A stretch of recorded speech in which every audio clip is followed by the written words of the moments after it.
का तव कान्ता कस्ते पुत्रः संसारोऽयमतीव विचित्रः कस्य त्वं वा कूत आयातः तत्त्वं चिन्तय यदीदं भ्रातः भज गोविन्दं भज गोविन्दं गोविन्दं भज मूढमते मा कुरु धनजन यौवन गर्वं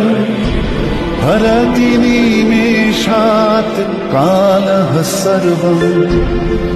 मायामयमिदमखिलं हित्वा ब्रह्मपदं प्रविशाशु विदित्वा भज गोविन्दं भज गोविन्दं गोविन्दं भज मूढमते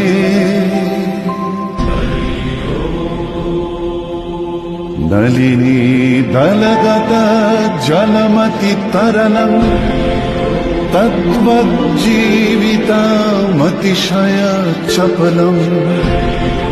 क्षणमति सज्जन संगतिरेका भवति भवार्णव तरणे नौका भज गोविन्दं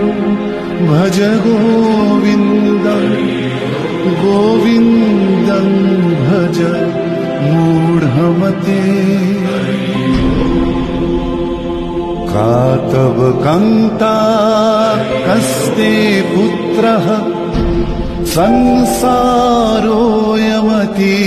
विचित्रः कस्य त्वं वा कूत आयातः तत्त्वं चिन्तय यदीदं भ्रातः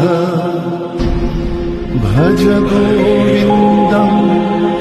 भज गोविन्दं गोविन्दं भज मूढमते।